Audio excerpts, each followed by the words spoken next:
అండి ఇవాల్టి వీడియో వచ్చేసి నేనైతే బ్లౌజ్ స్టిచ్ చేస్తూ ఉంటాను చూసేయండి. మొత్తం ఫుల్ బ్లౌజ్ అయితే కాదులేండి, కొంచెం కుట్టిన తర్వాత గుర్తొచ్చిందనమాట. ఏంటంటే నాకు ఒక కామెంట్ ప్రతిసారి వస్తుందనమాట, అక్క మోటివేషన్ వీడియోస్ చేయండి అని చెప్పేసి.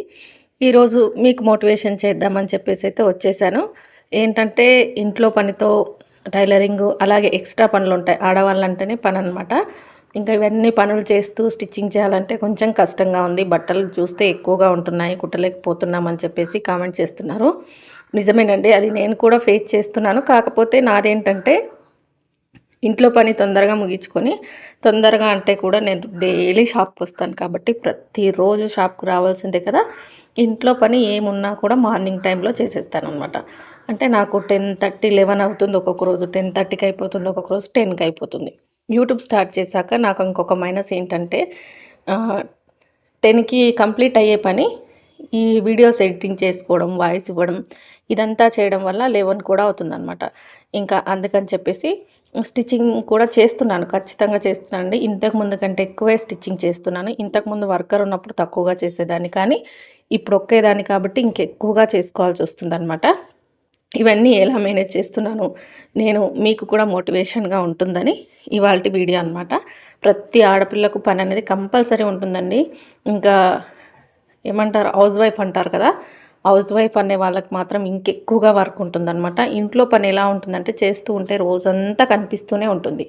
అలా ఇప్పుడు నేనైతే ఏం చేస్తానంటే మార్నింగ్ లేవగానే ఇంట్లో పని ఫస్ట్ స్టార్ట్ చేసేస్తానమాట. ఇంకా మనం అంతా క్లీనింగ్, వంట ప్రతి ఒక్కరం చేసుకునే పని. ఇంకా ఇంట్లో ఉండే వాళ్ళు ఎలా ఉంటుందంటే ఫస్ట్ టిఫిన్స్ చేస్తారు, తర్వాత వచ్చేసి పిల్లలకు లంచ్ చేస్తారు, మధ్యాహ్నం వండుతారు, పొద్దున వండుతారు, సాయంత్రం స్నాక్స్ అని వంట రూమ్లోనే టైం అంతా గడిచిపోతుంది. ఇంకా ఊర్లలో ఉండే వాళ్ళకి ఎలా ఉంటుంది, ఇలా నాలాగా షాప్ పెట్టుకునే వాళ్ళకి ఎలా ఉంటుందంటే పొద్దునే టిఫిన్ అవ్వాలి, మధ్యాహ్నానికి వంట అయిపోవాలి, మొత్తం వంట అంతా కంప్లీట్ చేసి, వంట ఒకటే కాదండి, వంటగదిలో ఒక 2 అవర్స్ ఉంటే బయట పని బయట ఉంటుంది కదా, మనం బట్టలు ఉతుక్కోవడము, స్టవ్ క్లీనింగ్ చేసుకోవడం, అంట్లు తోముకోవడం, ఇవన్నిటికీ మినిమం 1.5 అవర్ 1 అవర్ ఖచ్చితంగా పడుతుందన్నమాట. లేచినప్పటి నుంచి 10:30 వరకు, ఖచ్చితంగా 10 వరకన్నా ఈ పనులు ఉంటాయి. కొంతమంది 9కే నా పని అయిపోయింది, 9ంటికే నా పని అయిపోయింది, నేను మిషన్ ఎక్కాను అంటారు చూడండి. వాళ్ళు ఎక్స్ట్రా పనులు అనేవి చెయ్యరనమాట. అంటే కడుక్కోవడాలు చేయరంటే చేస్తారు, కానీ నిదానంగా ఎప్పుడో పెట్టుకుంటారు, మార్నింగ్ టైంలో పెట్టుకోరు. ఇవన్నీ ఫస్ట్ మన ఇంట్లో పద్ధతిని బట్టి మనం వంట స్టార్ట్ చేసుకోవాలి. వంట అనేది ఎలా అంటే కొంతమంది స్నానం చేసి వంట చేస్తారు, కొంతమంది బ్రష్ చేసుకొని వంట చేస్తారు. అలా నేనైతే వంట చేసేస్తానండి. ఇల్లు ఊడ్చుకొని, బయట వాకిలు ఊడ్చుకొని, బ్రష్ చేసుకొని వంట అయితే కంప్లీట్ చేసేస్తాను. వంట కంప్లీట్ చేసిన తర్వాత 9 వరకు వంట అంతా కంప్లీట్ అవుతుంది. పిల్లలకు బాక్సులు పెట్టి పంపించేస్తాను. 9 వరకు పిల్లలు వెళ్ళిపోతారు, వంట పని వరకు కంప్లీట్ అవుతుంది. తర్వాత వచ్చేసి బట్టలు ఉతుక్కోవడం డైలీ, ఏ రోజు ఆ రోజు బట్టలు అనేవి ఉంచనమాట. అవి ఉతికేసి ఇల్లంతా తుడిచేసుకొని నేను ఫ్రెష్ అయిపోయి నేను టిఫిన్ చేసి సరికి ఖచ్చితంగా 10:20 ఒక్కొక్క రోజు 10 అవుతుంది, ఒక్కొక్క రోజు 10:20 అవుతుంది, అదే 10:10 అవుతుంది. అలా 10 నుంచి 10:30 మధ్యలో అవుతుంది, ఒక్కొక్క రోజు 9:30కే అవుతుందన్నమాట. నా యాక్టివ్ని బట్టి ఉంటుంది. ఇంకా నేను టిఫిన్ చేసిన తర్వాత నేను చేసే పని ఏంటంటే వీడియో ఎడిటింగ్ చేసుకోవడం. డైలీ వీడియో ఎడిటింగ్ చేసుకొని దానికి వాయిస్ ఇచ్చేసి దాన్ని సేవ్ చేసుకొని షాప్కి వచ్చేస్తానమాట. షాప్కి వచ్చిన తర్వాత ఏం చేస్తాను, ఇంకా దాన్ని అప్లోడ్ కొట్టేసి పక్కన ఫోన్ పెట్టేసుకొని ఏమున్నాయి కుట్టడానికి అనేది చూస్తాను.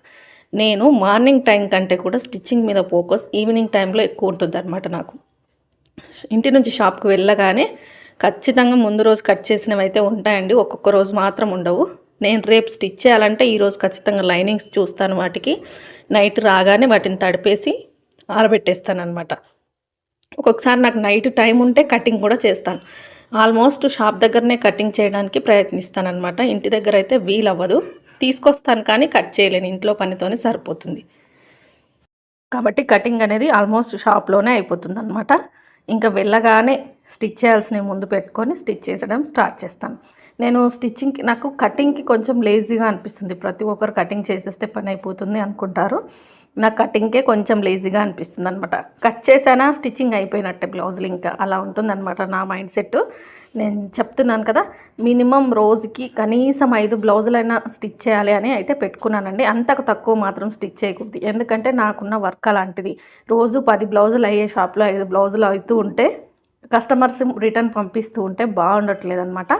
కానీ అంతకెక్కువగా స్టిచ్ చేయాలని నేను అనుకోవట్లేదు. ఎందుకంటే నాకు ఈ ఒక్క పనే ఉండదండి. ఎవరికైనా లేడీస్‌కి ఒక్క పనే ఉండదనమాట. నాకు మళ్ళీ ఇంటికెళ్ళి చేసుకోవడానికి ఎనర్జీ ఉండాలి. నెక్స్ట్ డే కుట్టడానికి ఎనర్జీ ఉండాలి. రోజు 10 బ్లౌజులు కుడతాము, 10 బ్లౌజులు కుట్టేవాళ్ళము, ఇప్పుడు కుట్టట్లేదని కొంతమంది చెప్తూ ఉంటారు కదా! ఎవరు కుడతారు చెప్పాలా 10 బ్లౌజులు? ఇంట్లో మనకు పనిచేసే హెల్పర్ ఉండాలి.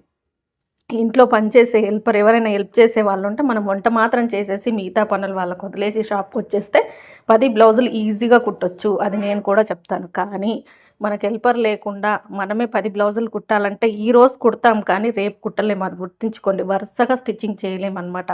కానీ రోజు 5 నుంచి 6 వరకు కుట్టుకోవాలి అని టార్గెట్ పెట్టుకుంటే ఖచ్చితంగా ఈజీగా కుట్టేస్తాం. రేపటికి ఇంట్రెస్ట్ ఉంటుంది. రేపు పని సాగుతుంది. రేపటి కోసం ప్లానింగ్ ఉంటుందన్నమాట. మనం 10 కుట్టాలి అని చెప్పేసి పడి 10 కుట్టేస్తే నెక్స్ట్ డేకి కుట్టలేం కాబట్టి చెప్తున్నాను నేను. ఎవరైనా ఎక్కువ బ్లౌజులు కుట్టాలి, డైలీ వర్క్ చేసుకోవాలంటే ఒకటి మాత్రం పెట్టుకోండి. మీరు పొద్దున్న 10కి స్టార్ట్ చేసి 4 వరకు మీరు అనుకున్న 6 బ్లౌజులు అయిపోయాయి అనుకోండి. మీరు ఇంకా మిషన్ మీద నుంచి లేసేసి రేపేం చేయాలనేది చూసుకోండి. లేదా నైట్ వరకు ఇంకా కుడదామని కట్ చేసి కుట్టారనుకోండి, టైం ఉంది కదని నెక్స్ట్ డే వర్క్ అనేది సాగదనమాట. ఇది ఎంతమంది ఫేస్ చేశారో నాకు నిజంగా తెలుసుకోవాలనుకుంటున్నాను. నా ఫీలింగే ఇట్లా ఉంటుందా, ప్రతి ఒక్కరి ఫీలింగ్ ఇట్లా ఉంటుందా అనేది నాకైతే ఖచ్చితంగా తెలియాలన్నమాట. నాకైతే అలాగే జరుగుతుంది. నేను కట్ చేసున్నాయనుకోండి 10 బ్లౌజులు కుట్టేస్తాను. నెక్స్ట్ డే మాత్రం వెళ్ళగానే నాకు మిషన్ మీద కూర్చోడానికి ఇంట్రెస్ట్ రాదనమాట. కొంచెం లేజీగా ఉంటుంది, కొంచెం అలసిపోయినట్టుగా ఉంటుందన్నమాట. కాబట్టి నేను 5 నుంచి 6 లాస్ట్ 7 వరకు కుట్టేసి ఆపేస్తాను. కానీ నాకు ఈ 6, 7 కుట్టడానికి కూడా నైట్ వరకు టైం పడుతుందండి. నేను బ్లౌజు 45 మినిట్స్లో కుట్టగలుగుతాను. ఏదైనా మోడల్స్ ఉంటే గంట అలా పడుతుంది నాకు. కానీ ఇంత స్పీడ్గా కుట్టే మీరే అంత టైం పడుతుంది అంటున్నారు. ఎలా అంటారా? నాకు నేర్చుకునే వాళ్ళు ఉన్నారు షాప్లో. వాళ్ళకి డౌట్స్ క్లియర్ చేయాలి. కస్టమర్స్ వస్తూ ఉంటారు, వాళ్ళతో మాట్లాడాలి. ఎవరైనా బట్టలు తీసుకొస్తే వాళ్ళది రాసి పెట్టుకోవాలి. ఏం కుట్టమన్నారు, ఏం మోడల్ స్టిచ్ చేయమన్నారు అన్నీ చూసుకోవాలన్నమాట. మధ్యలో తినడానికి వెళ్ళాలి. ఇలా ప్రతి పని చూసుకుంటూ కుడతాను కాబట్టి అంత అవుతుందండి. ఇంకా కొంతమంది ఏంటంటే ఇంటి పనితోనే సరిపోతుంది, అస్సలు స్టిచ్చింగ్ చేయలేకపోతున్నాం అంటున్నారు. ఇంటి పని అనేది మీరు ప్లాన్ చేసుకోండి. అంటే ఎప్పటి నుంచి ఎప్పటి వరకు చేయాలనుకుంటున్నారో అప్పటికే ముగించేసుకోండి. కానీ సగం పని చేసి కిచెన్లో సగం వంట చేసి అంట్లు అక్కడే పెట్టేసి మిషన్ మీద కూర్చొని ఒక జాకెట్ కుట్టి మళ్ళీ వెళ్ళి మళ్ళీ సగం పని చేసుకొని మళ్ళీ వచ్చి మిషన్ మీద కూర్చుంటే ఇంట్రెస్ట్ ఉండదు. కాబట్టి కిచెన్లో ఉన్న పని అంతా కంప్లీట్ అయిపోవాలి. అక్కడ ఆ పని ఉంది అని మన మైండ్లోకి ఊరికే వస్తుంటుంది అనమాట. ఆడవాళ్ళకి ఏదైనా పని అక్కడే పెట్టి ప్రశాంతంగా కూర్చోలేరు, ప్రశాంతంగా నించోలేరు, అలా ఉంటుంది. కాబట్టి ఇంట్లో పని ఫస్ట్ కంప్లీట్ చేసేసుకొని మీరు ఫ్రెష్ అయిపోయి మెల్లగా స్టార్ట్ చేసుకోండి. ఎక్కువ కుట్టలేని వాళ్ళు రోజు 2 కుట్టండి, కానీ రోజు కుట్టండి. రోజు ఒకటే కుట్టేవాళ్ళు రోజు ఒకటే కుట్టండి. ఒకటే అయినా సరే కుట్టుకుంటూ వెళ్ళండి. రాను రాను మీకే ప్రాక్టీస్ అవుతుందన్నమాట. ఇంకా కంటిన్యూగా అలాగే మిషన్ మీద మాత్రం కూర్చోవద్దు. ఒక బ్లౌజ్ కుట్టగానే లేదా 2 కుట్టగానే కొంచెం లేసి అటు ఇటు తిరిగిన తర్వాత మళ్ళీ కూర్చోండి. ఎందుకంటే ఇదైతే ఎక్కువగా లావుగా ఉన్న వాళ్ళకి ఈ ప్రాబ్లం ఖచ్చితంగా ఉంటుందండి. నాలాగా లావుగా నేనైతే లావుగానే ఉంటాను కాబట్టి చెప్తున్నాను. కాళ్ళు అనేది కదలకుండా ఉండిపోతే వాసిపోతుంది. లేదా మనం మిషన్ మోటార్ కాకుండా తొక్కుతూ కుట్టే వాళ్ళదైతే బెటర్, ఏమీ కాదనమాట. ఎంతైనా కూడా మిషన్ కుట్టేటప్పుడు లేచి ఒకసారి పైకి లేచి అటు ఇటు కొంచెం తిరుగుతూ ఉంటే బెటర్ అనమాట. అదే పనిగా 3, 4 జాకెట్లు కుట్టే వరకు మాత్రం కూర్చోకూడదు. నేనైతే లేస్తూనే ఉంటాను. ఒక జాకెట్కి 10 సార్లు లేస్తానన్నమాట. కాబట్టి నాకు కొంచెం ఇది ఆ ఫీలింగ్ ఉండదు. మధ్యలో తినడానికి ఇంటికి వెళ్ళొస్తాను నడుచుకుంటూ. కాబట్టి ఎవరైనా కంటిన్యూగా మాత్రం కూర్చొని అలాగే కుట్టకండి. ఎందుకంటే బ్యాక్ పెయిన్ అటాక్ అవుతుంది, చాలా ప్రాబ్లం అవుతుందన్నమాట.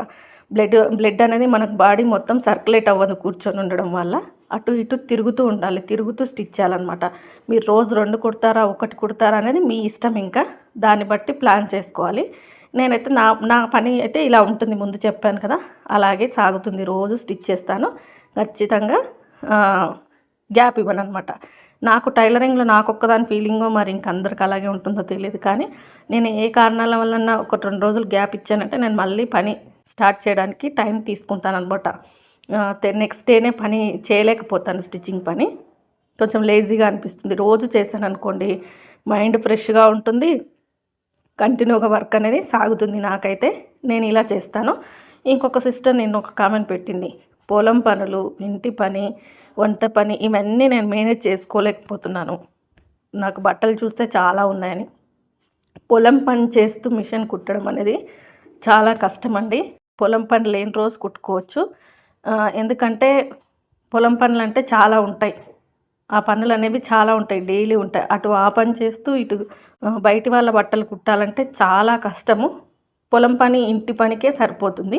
ఇంకా స్టిచ్చింగ్ అంటారా చాలా కష్టమవుతుంది. కాబట్టి మీరు చూసి కొంచెం జాగ్రత్త పడుతూ మేనేజ్ చేసుకోండి. ఆ పని లేనప్పుడు మాత్రమే స్టిచ్ చేయండి. అలాగే ఎవరైనా వర్కర్ దొరికితే చూసుకోండి బెటర్. ఇంకా ఎవరైనా కుట్టేవాళ్ళు ఉంటే మీరు ఇంటి దగ్గర ఉన్నప్పుడు పిలిపించుకోండి. లేదంటే ఎవరైనా కుట్టేవాళ్ళు ఉంటే ఇంటికి కట్ చేసి ఇవ్వడమో అలా చేసి వర్క్ అనేది తగ్గించుకోండి.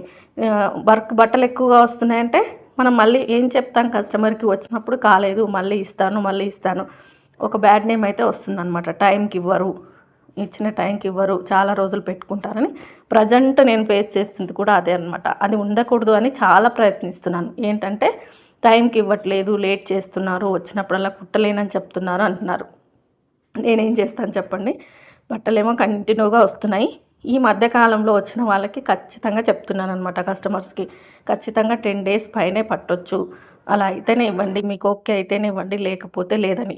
ఏం చేస్తాను చెప్పండి. మరి బట్టలు ఎక్కువగా ఉన్నప్పుడు మనం టైంకి ఇవ్వకపోతే కూడా వాళ్ళకి ఇబ్బంది అయిపోతుంది కదా. ఇప్పుడంటే ఫంక్షన్స్ లేవు. ఫంక్షన్స్ ఉన్నప్పుడు టైం టు టైం ఇవ్వాల్సి వస్తుందన్నమాట. ఆ టైంలో కూడా ఇబ్బంది అవుతుందని నేను ముందు నుంచే చెప్పేస్తున్నాను. ఒప్పుకున్న వాళ్ళవి తీసుకుంటున్నాను, అలా ఒప్పుకోని వాళ్ళవి తీసుకోవట్లేదని. ఎందుకంటే నాకు వచ్చే బట్టలు ఎక్కువగా ఉంటాయన్నమాట. నాకు సీజన్ అని కాదు, కొంతమంది అన్సీజన్ టైంలో ఖాళీగా ఉంటారు మా ఏరియాలో. కానీ నేను ఉండను. నాకు కంటిన్యూగా బట్టలు ఉంటాయి. నాకు 364 రోజులు బట్టలు వస్తూనే ఉంటాయన్నమాట. అందుకనే నేను వర్కర్ కోసం వెతుకుతున్నాను. వర్కర్ దొరికిండ్రా ఖచ్చితంగా వర్క్ అనేది ఇంకా పెంచుతానన్నమాట. ఇంకా ఇంట్లో పని, బయట పని ఇవన్నీ మేనేజ్ చేసుకోవడం అంటే మనం టైం మేనేజ్ చేసుకోవాలి. ఇంకొకటండి, తినే తిండి కూడా నిజంగా చెప్తున్నాను. తినే తిండిలో మార్పులు చేస్తే మాత్రం ఖచ్చితంగా మనం అనేది యాక్టివ్గా ఉంటాం. ఆ విషయంలో నాకు నేనే సాక్ష్యం అనమాట. అది ఏంటి మీకు కావాలా ఆ విషయాలంటే మాత్రం ఖచ్చితంగా కామెంట్ చేయండి. ఎలాంటి ఫుడ్ తినాలి అనేది నేను చెప్తాను. నాకు తెలిసింది నేను కొన్ని మార్పు చేసుకున్న తర్వాత చాలా యాక్టివ్గా ఉంటాను. చూడడానికి లావుగా ఉన్నా యాక్టివ్గా వర్క్ చేసుకోగలుగుతాను అనమాట. నేను కొన్ని మార్పులు చేసుకుంటున్నాను నా లైఫ్లో. కాబట్టి ఈ పని చేయాలి అనే ఇంట్రెస్ట్ ఇంకా పెరుగుతుంది. లేజినెస్ అనేది అస్సలు ఉండట్లేదన్నమాట ఈ మధ్యకాలంలో. అది ఏంటి కావాలంటే మీకు నెక్స్ట్ వీడియోలో నేను పోస్ట్ చేస్తాను. ఇప్పుడైతే వీడియో లెంతీగా అయిపోతుంది. చూడండి, ఇంటి పని కంప్లీట్ చేసేసుకొని స్టిచ్చింగ్ దగ్గరికి రండి. అప్పుడే స్టిచ్చింగ్ చేయగలుగుతారనమాట. రోజు 10 కుట్టాలని టార్గెట్ పెట్టుకోకుండా 5 కుట్టండి. లేదంటే 3 కుట్టేవాళ్ళు 3 కుట్టండి. కానీ రోజు కుట్టండి. నేను చెప్పేది అది. ఇవాల్టి వీడియో వచ్చేసి ఇంతే. మీకు నచ్చింది అనుకుంటే ఒక లైక్ చేయండి, సపోర్ట్ చేయండి, సబ్స్క్రైబ్ చేసుకోండి. వీడియో చూస్తున్న ప్రతి ఒక్కరికి థ్యాంక్ యూ సో మచ్ అండి. 1000 సబ్స్క్రైబర్స్కి దగ్గరలో ఉన్నాను. మీరంతా సబ్స్క్రైబ్ చేసుకోకుండా చూస్తున్న వాళ్ళైతే సబ్స్క్రైబ్ చేసుకుంటారని అనుకుంటున్నాను. వీడియో చూస్తున్న అందరికీ థ్యాంక్ యూ సో మచ్.